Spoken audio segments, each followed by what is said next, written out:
तेज प्रताप नाम का एक वीर योद्धा अपने साथ करीब 20 सैनिक लेकर जहाज से अपने राज्य लौट रहा था। तेज प्रताप नौसेना का प्रमुख कर्मचारी था। शत्रु देश के आक्रमण करने के कारण तेज प्रताप को भी अपने सैनिकों के साथ युद्ध में जाना पड़ा था। युद्ध के खत्म होते ही वह अपने बचे हुए 20 सैनिकों के साथ अपने राज्य लौट रहा था। आज का मौसम तो बहुत ही खराब है। लगता है आज कोई तूफान आने वाला है। जहाज को तेज चलाओ और जल्दी किसी किनारे की तलाश करो।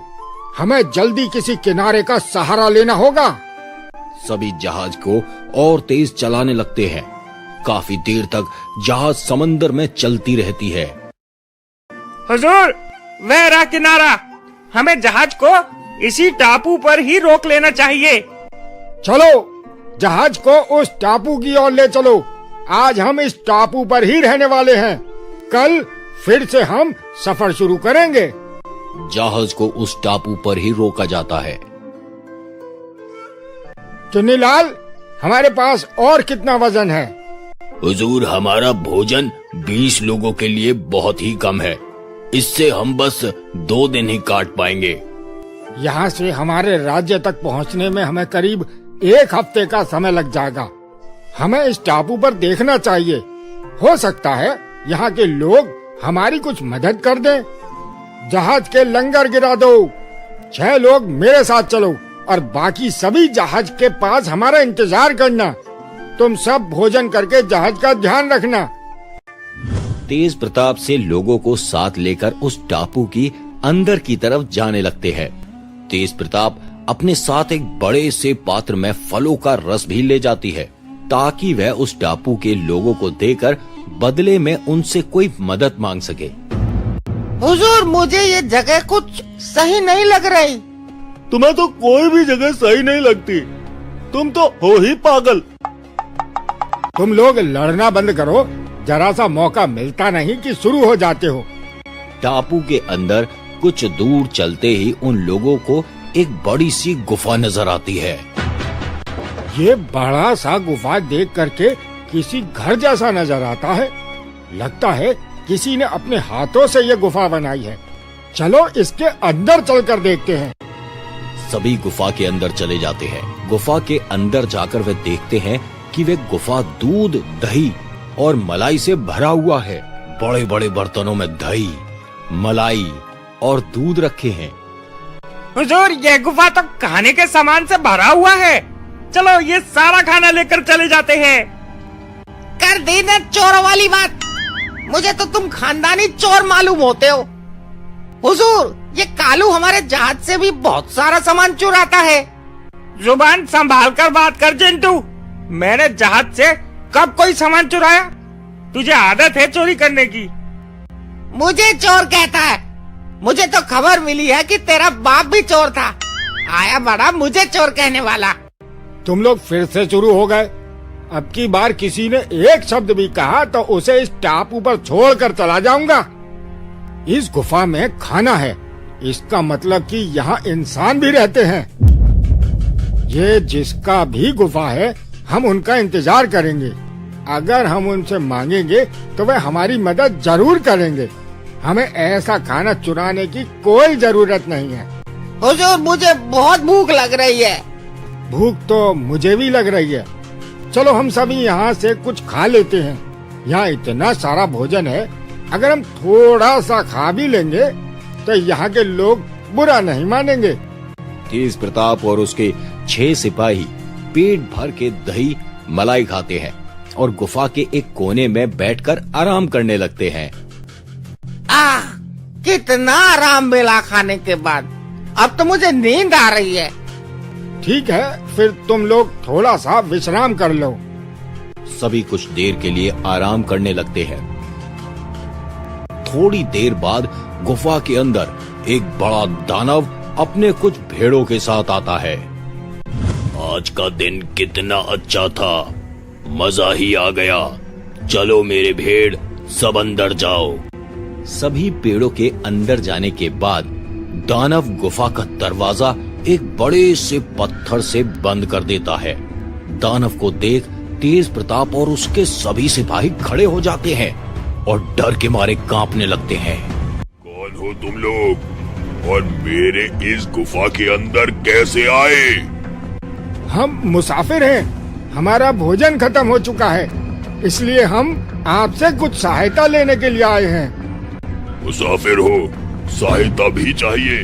हा हा हा हा हा हा, सहायता तो मैं करूंगा। तुम लोगों को अपना भोजन बनाकर मैं तुम्हारी सभी परेशानियों का समाधान कर दूंगा। हा हा हा हा हा। इतना बोलकर वह दानव तेज प्रताप के 2 सिपाही को अपने दोनों हाथों में उठा लेता है और खा जाता है। बहुत स्वादिष्ट भोजन था। हा हा हा हा हा हा हा। बाकियों को मैं कल खाऊंगा। तुम लोग अभी आराम करो, कल मेरे पेट में आराम करना। हा हा हा हा हा। 2 सिपाही को खाने के बाद दानव सो जाता है। चारों सिपाही डर के मारे कांपने लगते हैं और गुफा के दीवारों से पीठ लगाकर बैठ जाते हैं। तेज प्रताप बहुत ही बुद्धिमान और बहादुर योद्धा था। वह बैठे बैठे इस दानव से पीछा छुड़ाने का उपाय ढूंढने लगता है। दूसरे दिन सुबह दानव नींद से जागकर बाहर जाने की तैयारी करता है। मैं अपने भेड़ों को चराने के लिए बाहर जा रहा हूँ। लौटते ही तुम में से 2 इंसानों को खाऊंगा। तब तक तुम लोग आपस में ये ठीक कर लो कि सबसे पहले मेरा भोजन कौन बनना चाहेगा। इतना बोलकर दानव गुफा से बाहर चला जाता है और गुफा का दरवाजा भी बंद कर देता है। हुजूर, इस चिंटू को सबसे पहले दानव के हवाले कर दीजिए। ये बहुत ही डरपोक है, हमारे किसी काम का नहीं। चुप हो जा कालू, वरना बहुत बुरा हो जाएगा। इससे भी बुरा कुछ होता है क्या? बोल तो ऐसे रहा है जैसे अभी हम ऐसो आराम की जिंदगी गुजार रहे हैं। तुम लोगों को डरने की बिल्कुल भी जरूरत नहीं है। मैं तुम लोगों को कुछ नहीं होने दूंगा। जैसा मैं कहता हूँ बस वैसा करो। आज रात ही हम यहाँ से बाहर निकलेंगे। जी हुजूर, बताइए हमें क्या करना होगा? तुम लोग गुफा के अंदर से वह डंडा ले लो और उस लाठी का एक हिस्सा घिस घिस कर नुकीला बनाओ, जिसकी धार एक चाकू जैसी तेज होनी चाहिए। तेज प्रताप की बात चारों सिपाही मान लेते हैं और वे सभी गुफा के अंदर से लाठी लेकर उसके एक हिस्से को घिसने लगते हैं। शाम होते ही वह दानव फिर से गुफा के अंदर आता है। हा हा हा हा हा। आज तो कल से भी ज्यादा आनंद आ रहा है, क्योंकि आज मुझे पता है कि मेरा भोजन मेरा इंतजार कर रहा है। दानव गुफा के अंदर आकर फिर से दरवाजा बंद कर लेता है। तो तुम लोगों ने क्या तय किया? किसे सबसे पहले मेरे पेट में जाना है? जल्दी बताओ, मुझे भूख लगी है। हे महाशक्तिशाली दानवों के महाराज, हमें आपका भोजन बनकर बहुत ही भाग्यशाली महसूस हो रहा है। आप जैसे शूरवीर के किसी काम आ रहे हैं, यह तो हमारे लिए पुण्य की बात है। कौन हो तुम मनुष्य? हे दैत्य महाराज, मेरा नाम भेड़ है। भेड़? ये कैसा अजीब नाम है। लगता है तुम्हारे परिवार वालों को भेड़ों से बहुत ज्यादा लगाव था मेरी तरह। प्रभु, मैं आपके लिए फलों का रस लेकर आया था, लेकिन आप गुस्से में थे, इसलिए मैं आपको दे नहीं पाया। अच्छा, ये बात है। लाओ, जल्दी दो मुझे। तेज प्रताप उस दानव को फलों के रस का वह पात्र दे देता है। दानव फलों का रस पीने लगता है। वह शरबत पूरा खत्म करने के बाद दानव को काफी तेज नींद आती है। तुम्हारा ये शरबत तो बहुत कमाल का था। मुझे पीकर बहुत अच्छा लग रहा है। मुझे नींद भी आ रही है। थोड़ा थोड़ा सर घूम रहा है। मैं सो रहा हूँ। कल खाऊंगा तुम लोगों को। दानव सो जाता है। सिपाहियों, यही सही वक्त है, हमला करो। तेज प्रताप के कहते ही सभी सिपाही उस नुकीली लाठी को ले आते हैं और दानव की एक आंख में जोर से वार करते हैं। मेरी आंख फोड़ दी, मेरी आंख फोड़ दी। दानव के एक आंख से खून निकलने लगता है। धोखेबाज, मेरे साथ धोखा। धोखेबाज भेड़ ने मुझे धोखा दिया। भेड़ धोखेबाज है। दानव की आवाज सुनकर आसपास के दानव भी उसके गुफा के बाहर आ जाते हैं और गुफा का दरवाजा खोलते हैं। धोखेबाज भेड़ ने मेरी आंख फोड़ दी। धोखेबाज भेड़ ने मेरी आंख फोड़ दी। पागल हो गए हो क्या? अपने ही भेड़ को धोखेबाज बोल रहे हो? यह तो लगता है पागल हो चुका है। सभी दानव आपस में बातें कर रहे थे।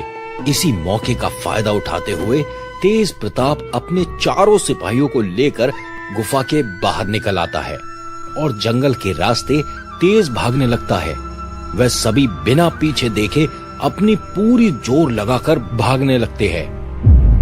बहुत देर तक भागने के बाद वे अपने जहाज के पास पहुंचते हैं। सभी चलो जहाज पर बैठो, जल्दी जल्दी सब जहाज पर बैठो। ये टापू बहुत खतरनाक है, हमें अभी यहाँ से निकलना होगा। सभी तेजी से जहाज में चढ़ जाते हैं। थोड़ी ही देर में जहाज उस टापू से निकलकर फिर से समंदर के रास्ते अपने राज्य की ओर निकल पड़ती है।